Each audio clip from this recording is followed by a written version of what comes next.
La educación cristiana presenta un desafío muy grande para la iglesia en el día de hoy.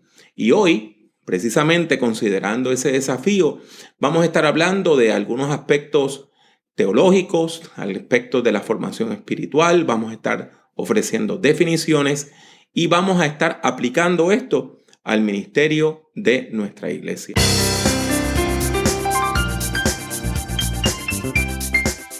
Les habla Pablo Jiménez, exhortándole a que prediquemos.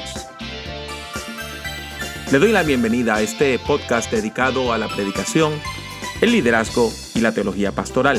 Esperamos que el tema que tenemos para el día de hoy sea de gran edificación a su vida. Comenzaremos definiendo lo que es la educación cristiana. Después vamos a hablar acerca de cómo enseñar la fe en estos tiempos posmodernos. Comenzamos entonces hablando de qué es la educación cristiana y la definimos de la siguiente manera. La educación cristiana es un proceso. Es el proceso mediante el cual la iglesia busca que la feligresía, las personas que asisten a la iglesia, adquieran y desarrollen conocimientos, actitudes, valores, modos de comportamiento, creencias y prácticas que reflejen la fe en Jesucristo. Permítanme repetirlo una vez más. La educación cristiana es el proceso mediante el cual la iglesia busca que la feligresía desarrolle conocimientos, actitudes, valores, modos de comportamiento, creencias y prácticas que reflejen la fe en Jesucristo. Noten que esta definición tiene varias partes. En la primera se habla de que hay un proceso educativo. Y ese proceso es de enseñanza y aprendizaje. Nosotros enseñamos y aprendemos. Cuando una persona se dedica a la enseñanza, se dedica al magisterio, ya sea de manera secular o de manera religiosa, esa persona no solamente está exponiendo y enseñando, esa persona está aprendiendo del estudiantado. Del mismo modo, cada persona que es estudiante no solamente aprende, sino que también enseña a los demás y a los docentes. En segundo lugar, esta definición que les dije hace unos minutos apunta a lo que es la meta o el propósito de la educación cristiana. Vamos a hablar un poquito más acerca del proceso de enseñanza y aprendizaje. Como vemos, en un proceso de enseñanza y aprendizaje, tanto el personal docente, maestros y maestras, como el estudiantado, aprenden de manera mutua. Aprenden los unos de los otros, las unas de las otras.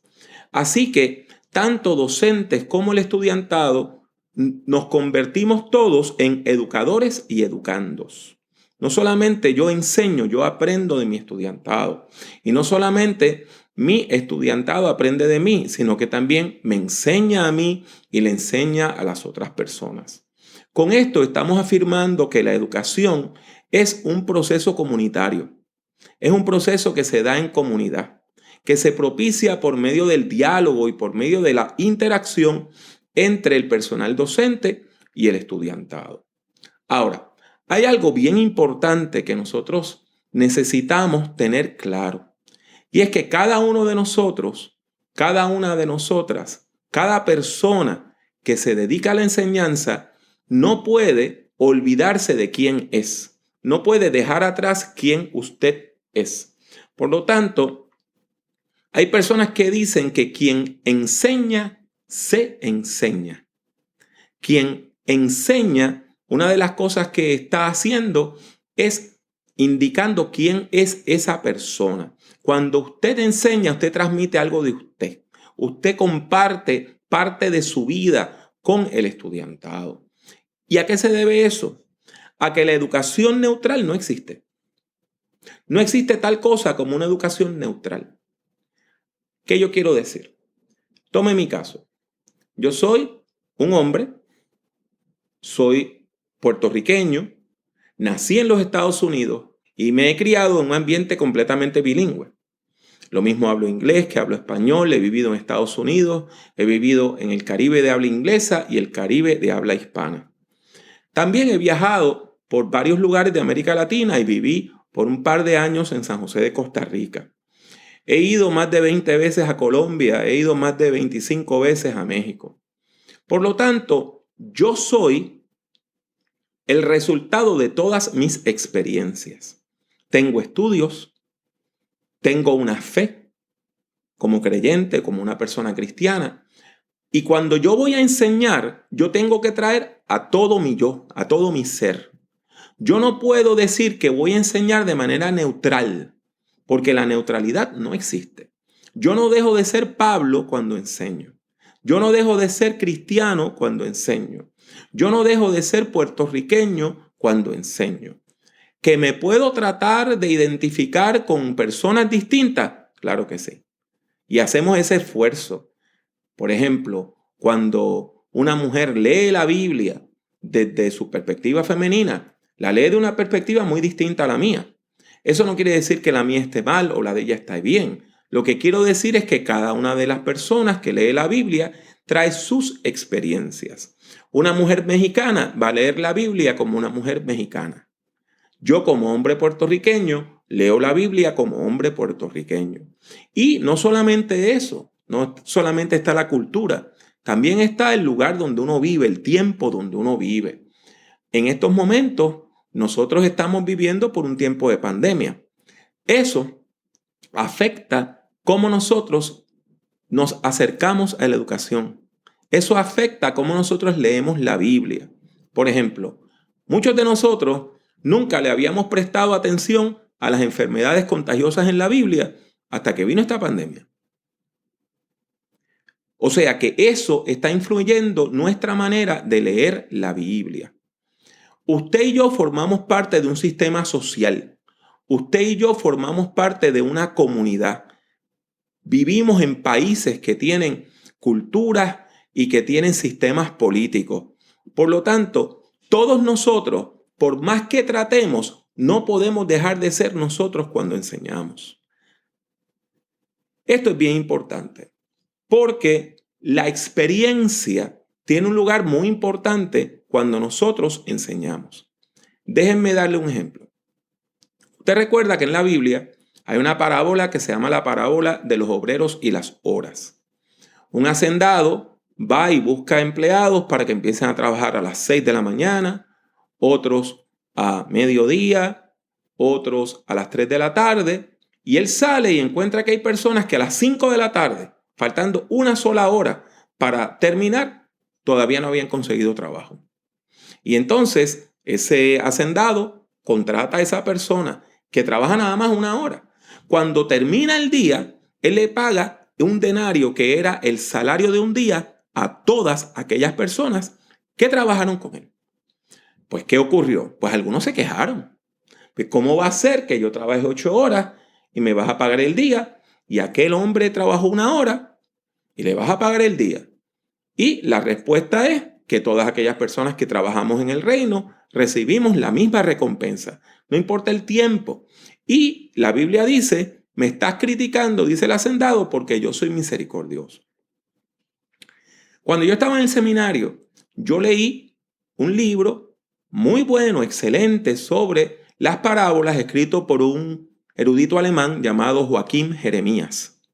Jeremías, como una persona alemana, nunca había visto la pobreza latinoamericana, nunca había visto qué es eso de una persona que trabaja por día, nunca había visto un grupo de personas que se para en una esquina, en la plaza del pueblo o en algún otro lugar de la ciudad, esperando que otra persona venga y le diga, trabaja el día para mí. Así que lo que él entendió es que la persona que salió a las 5 de la tarde, pues había estado perdiendo el tiempo todo el día. En la casa, haciendo nada, durmiendo tarde. Usted y yo, que hemos visto la pobreza, que conocemos el contexto latinoamericano, sabemos que la persona que está todavía a las 3 de la tarde buscando trabajo, probablemente llegó ahí a las 5 o 6 de la mañana a buscarlo y nadie lo llamó. Por lo tanto, cuando nosotros leemos el texto, nuestra experiencia va a darle color a nuestra lectura. Lo mismo ocurre con los materiales curriculares. Lo mismo ocurre con los materiales de escuela bíblica. Muchos de nosotros vamos a una librería cristiana o ahora en el internet, vemos una lección, la bajamos y la damos y no nos damos cuenta que la doctrina que enseña esa revista, ese material educativo, es distinta esa doctrina a la forma como nosotros enseñamos. A veces nosotros no nos damos cuenta que estamos enseñando doctrinas de otras iglesias, de otras denominaciones, de otros movimientos, porque no nos detenemos a examinar los valores y la teología que presentan esas revistas de escuela bíblica, esos materiales, esos libros y ahora esos audios y vídeos que vemos en el internet. Así que les recalco algo. Cuando usted educa, usted va a enseñar su propio estilo de vida. Si usted es una persona que no tiene una vida de oración, usted no le va a transmitir a su grupo que tenga una vida de oración. Si usted es una persona que no ofrenda, usted no le va a enseñar buena mayordomía a su grupo. Si usted es una persona que apenas lee la Biblia, usted no le va a enseñar a su grupo a leer la Biblia. Usted le puede decir, hagan esto, pero si usted no lo hace y ellos saben que usted no lo hace, no le van a creer. Cuando usted enseña, usted no solamente transmite los contenidos, usted transmite sus valores, usted transmite sus actitudes, usted transmite sus creencias y usted también transmite sus prácticas, junto con el material de clase. Por lo tanto, es importante que nosotros nombremos como maestros y maestras a personas maduras en la fe, que nosotros conozcamos su carácter, conozcamos su práctica de la fe y que sean buenas personas, buenos candidatos, buenas candidatas para poder transmitir el mensaje evangélico. Ahora, le dije que la definición que les leí al principio hablaba de dos cosas. Uno era del proceso educativo, que no es un proceso neutral, sino que es un proceso donde uno va enseñando y aprendiendo, aprendiendo y enseñando. Sin embargo, hay otro elemento importante. Me refiero a lo que es la meta de la educación cristiana. La meta de la educación cristiana. Esto es sumamente importante porque a veces la gente piensa que la meta de la educación cristiana es que la gente memorice cosas. Y hay iglesias, por ejemplo, me hablaba un hermano que en su iglesia, antes de bautizarse, usted tenía que memorizarse todos los libros de la Biblia, todos los nombres de los apóstoles, todos los libros de los profetas menores en particular. Entonces se entendía que usted era una persona madura en la fe. Nosotros debemos comprender que sí, cuando uno estudia la Biblia, cuando uno estudia la palabra, uno aprende contenidos. Eso es cierto. Se aprenden contenidos. Sin embargo, hay algo más importante que los meros contenidos, que memorizar contenidos. La meta de nuestros programas de enseñanza religiosa en la iglesia es que la gente viva como gente cristiana. Que cada creyente desarrolle un estilo de vida que refleje los valores cristianos. O sea, no es una cuestión de yo saber qué es el cristianismo. Es que yo pueda vivir lo que es el evangelio. No es mero contenido lo que estamos buscando. Estamos buscando la transformación en el nombre de Jesucristo de todas aquellas personas que están llegando a nuestra iglesia buscando de Dios. Esto tiene un nombre. En la Biblia a esto se le llama el discipulado cristiano. Cuando nosotros hablamos de desarrollar un estilo de vida cristiano, sencillamente nos estamos refiriendo al discipulado. ¿Y qué es el discipulado? Es la imitación de Cristo, es el seguimiento de Cristo, es tratar de vivir como Cristo vivió. Es tratar de encarnar en nuestras propias vidas el ejemplo y las enseñanzas de Jesús. Eso es lo que estamos buscando. Jesús, el Cristo, es nuestro maestro por excelencia. Como dice Mateo, no llamen a más nadie maestro, porque ustedes nada más tienen un maestro. Y claro está, ese maestro es Jesús. Por lo tanto, la vida cristiana consiste en el esfuerzo que hacemos para seguir el ejemplo práctico que mostró Jesús en su ministerio. No solamente vivir de acuerdo a sus palabras, sino también vivir de acuerdo a sus acciones. La educación cristiana tiene una meta muy clara: que cada uno de nosotros pueda vivir como Cristo vivió. Que cada uno de nosotros pueda vivir como Cristo vivió. Esta transformación que hace el Evangelio en la vida de cada uno de nosotros, el Nuevo Testamento la describe de varias maneras. En Mateo, Marcos y Lucas, que se conocen como los Evangelios sinópticos, se habla del seguimiento de Jesús, de seguir a Jesús en el camino, como hizo el ciego Bartimeo en la historia que encontramos al final del capítulo 10 de Marcos. En Juan se habla del nuevo nacimiento. En Romanos 12 se habla de adquirir la mente de Cristo, de tener la mente renovada. Y encontramos en Romanos y en Primera de Corintios esa imagen de tener la mente de Cristo. En Efesios, que es bien importante para la teología de la educación cristiana y la formación espiritual, se nos habla de despojarnos del viejo hombre, de renovar nuestra mente y de revestirnos del hombre nuevo, de la nueva persona. O sea, la educación cristiana busca una transformación que va más allá del mero conocimiento intelectual. Estamos buscando crear una nueva humanidad en el nombre de nuestro Señor Jesucristo. Personas que vivan de una manera distinta, personas que actúen de una manera distinta, personas que no paguen mal por mal, personas que no le hagan daño a los demás, sino que vivan los valores evangélicos. Por lo tanto, noten que vuelvo a repetir una palabra que mencioné anteriormente. Me refiero a los valores, a los valores, a los valores. ¿Qué son los valores? Cuando hablamos de los valores, hablamos de esos principios que son básicos a nuestra vida. El amor es un valor. La misericordia es un valor. La integridad es un valor. El nosotros actuar con amor y tratar con amor a todas aquellas personas que se acercan a nosotros es un valor. Del mismo modo que hay valores, hay antivalores o disvalores. Por ejemplo, el odio es un antivalor. Es importante que nosotros, cuando estemos enseñando el Evangelio y estemos enseñando la Biblia y estemos enseñando el Nuevo Testamento, nos centremos en los valores del reino. ¿Por qué me refiero a los valores del reino? Porque los valores del reino de Dios, como Jesús de Nazaret lo predicó, son valores eternos. El amor es eterno. El odio no es eterno. La justicia es eterna. La injusticia no es eterna. La misericordia es eterna. Sin embargo, la envidia no es eterna.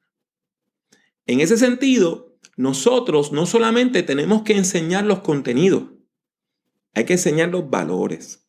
Y esos valores no solamente enseñarlos de manera teórica, hay que encarnarlos en la vida de cada creyente, en la vida cotidiana. El movimiento se demuestra andando. Del mismo modo, usted y yo vamos a demostrar nuestra fe viviendo nuestra fe, viviendo nuestra fe, aprendiendo los valores bíblicos. ¿Por qué? Porque esos valores bíblicos van a entrar en contraste con los valores de la sociedad. Los valores del reino son valores eternos que nos acercan a Dios. Sin embargo, en la sociedad encontramos valores que son negativos, valores que nos alejan de Dios. Así que vemos que en nuestra sociedad hay una lucha de valores. En nuestra sociedad hay una lucha de valores. Los valores del reino están en un lado y por el otro lado tenemos los valores que la sociedad está impulsando. Por ejemplo, nosotros vivimos en una sociedad que ha idealizado el hedonismo. ¿Qué es el hedonismo? La búsqueda del placer. ¿Cuántas películas hablan sobre sexo? ¿Cuántos materiales sobre sexo usted encuentra en el internet? ¿Cuántos libros, revistas usted encuentra sobre el sexo y sobre la sexualidad? Montones. Nosotros, como personas creyentes, no negamos el sexo. Al contrario, nosotros decimos que Dios lo creó. Sin embargo, decimos que el sexo no existe para nosotros buscar el placer por el placer mismo. Hay unos valores, hay una forma correcta de vivir, hay una forma correcta de usar la sexualidad, de disfrutar la sexualidad. ¿Por qué? Porque cuando usted toma algo que Dios creó y lo utiliza de la manera que Dios no lo creó, ¿sabe con qué terminamos? Terminamos con el caos. Mario Vargas Llosa, un pensador suramericano, escribió un libro que se llama La civilización del espectáculo.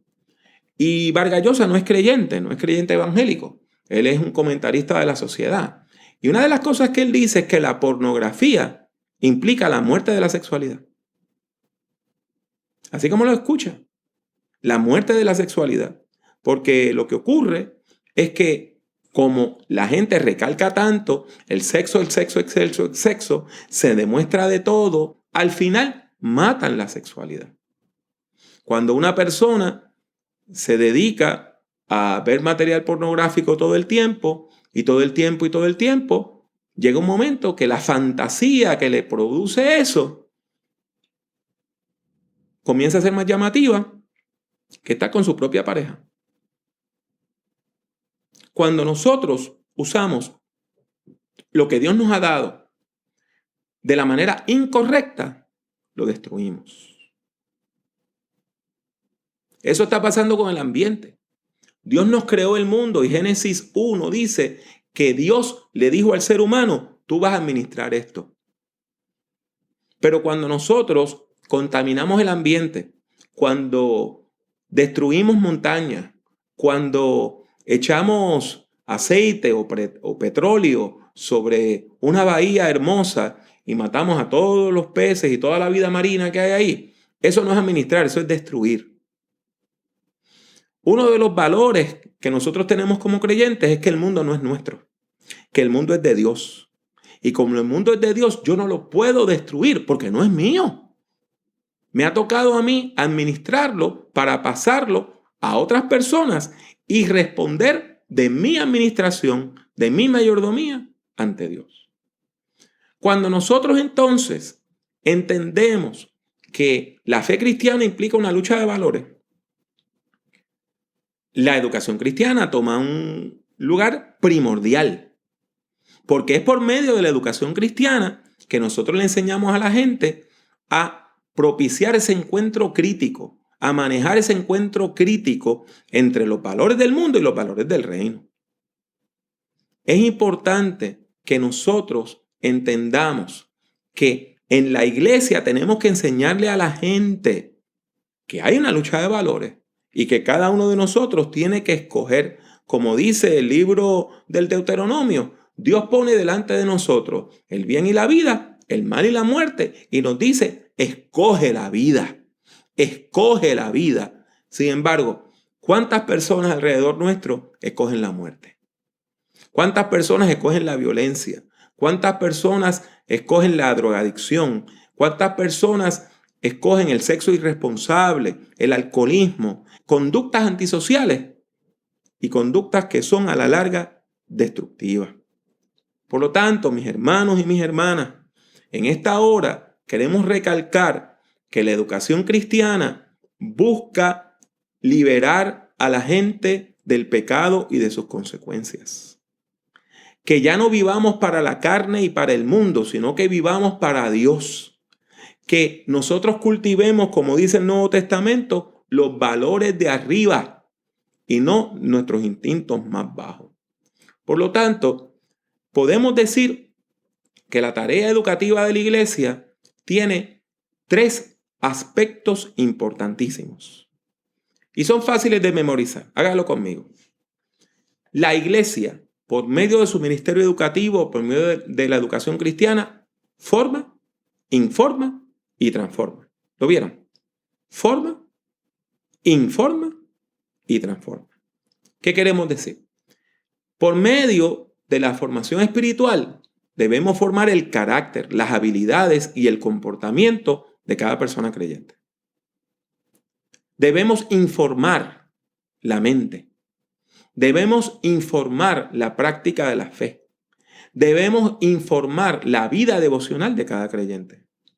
Pero también es crucial que nosotros busquemos la transformación de los valores, la transformación de la conducta, la transformación de nuestras comunidades, de nuestras instituciones, de nuestro país y de nuestros continentes, del mundo entero, a la luz de los valores del reino de Dios. Por lo tanto, la educación cristiana nos conduce a examinar nuestro estilo de vida. ¿Cómo estamos viviendo? ¿Estamos de verdad encarnando los valores del reino o no? Esto es un proceso de autoexamen. Y es un autoexamen constante. No es que usted lo hizo hace 20 años cuando llegó a la iglesia. Todos los días tenemos que examinar nuestra conducta. ¿Estoy yo viviendo de acuerdo a los valores del reino o de acuerdo a los antivalores de la sociedad? Entonces, cuando nosotros comenzamos a comprender todo esto, la vida comienza a tener un lugar muy, muy importante. Porque la vida no es nada más respirar. La vida es vivir para Dios. Y cuando nosotros vivimos para Dios y sabemos que Dios está aquí y sabemos que la presencia de Jesucristo está con nosotros, entonces estamos cultivando la verdadera espiritualidad. Les prometí que íbamos a hablar acerca de la posmodernidad y usted se preguntará, ¿qué es eso? Pues mire, las personas que estudian la historia dividen la historia del mundo en varios segmentos. Y uno de los segmentos que encuentran se llama la modernidad. Y se entiende que la modernidad dominó el mundo europeo desde el siglo XVII hasta el siglo XX. Pero en el siglo XX nosotros encontramos cosas horribles. El país más avanzado científicamente del mundo, el país que estaba a punto de descubrir la energía nuclear, Alemania, cometió el crimen más grande del siglo XX, tomando a personas judías, poniéndolas en campos de concentración y exterminándolas como si fueran insectos, como si fuera una plaga. Esto nos debe llevar a la conclusión de que la ciencia no nos va a salvar. Esto nos debe llevar a la conclusión de que no vamos a ser salvos. No vamos a ser salvos por nuestro conocimiento. Esto explica por qué después de la Segunda Guerra Mundial, el mundo occidental vivió una gran crisis. La mayor parte de ustedes son muy jóvenes. Yo era un niño cuando en los años 60 hubo grandes disturbios en las universidades de Estados Unidos, de Francia y de otros países. Vimos a la juventud rebelarse porque la juventud entendía que el mundo no tenía sentido. Esto propició que comenzara una nueva era en el mundo, una nueva forma de ver la vida en el mundo. Y como es esa forma que viene después de la modernidad, se llama la postmodernidad. La postmodernidad. Y usted se preguntará, ¿qué es eso? ¿Cuáles son los valores de la posmodernidad? Pues un teólogo latinoamericano, lo que pasa es que es coreano-argentino, que se llama In-Sik Hong, escribió un libro que se llama Ética y Religiosidad en tiempos posmodernos. Y esto es lo que él nos dice. En estos tiempos posmodernos, en este siglo XXI, la espiritualidad es distinta.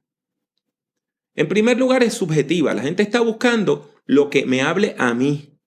A mí. No están tan pendientes a la denominación, a su movimiento, no. ¿Qué es lo que yo siento? Buscan una espiritualidad que le dé rienda suelta a las emociones. Buscan una espiritualidad que se relacione con el tema de la identidad, quién yo soy en todas mis manifestaciones. Buscan una espiritualidad que sea ecléctica.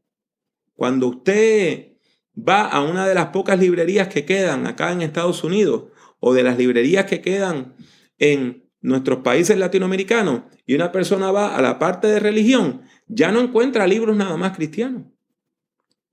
Hay libros de varias religiones y de varios movimientos religiosos o cuasi religiosos.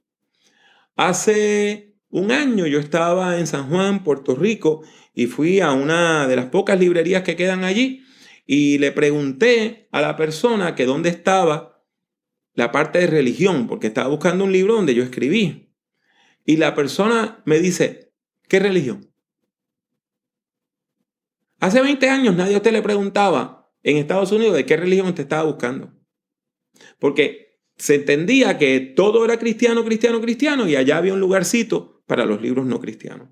Ahora era todo lo contrario. En aquella librería había mucho más material sobre la nueva era, sobre espiritualidades alternas, que sobre la fe cristiana.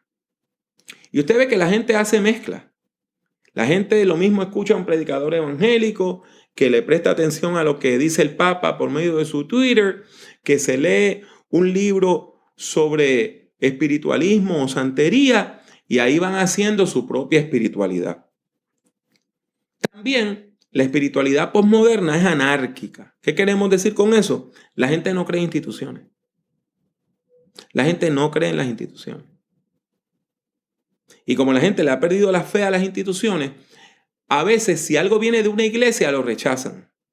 Pero si algo viene de un movimiento que no es una iglesia, entonces están más abiertos a escuchar eso. En términos del perfil psicológico, la juventud de hoy, esta juventud del milenio, por lo regular no tiene referentes. ¿Qué queremos decir con eso? No está muy pendiente a lo que ha sido la historia del mundo. No le presta mucha atención a lo que ha sido la historia del mundo. Cree que el mundo es posmoral, o sea, lo que es la moralidad ha muerto. Se valora lo instantáneo, lo efímero, las cosas que puedo tener aquí, ahora mismo, en este momento. Si lo puedo descargar al móvil, si lo puedo ver en este momento, si lo puedo escuchar en este momento. Como le dije, se busca la felicidad de una manera hedonista. La gente lo que está buscando es el placer.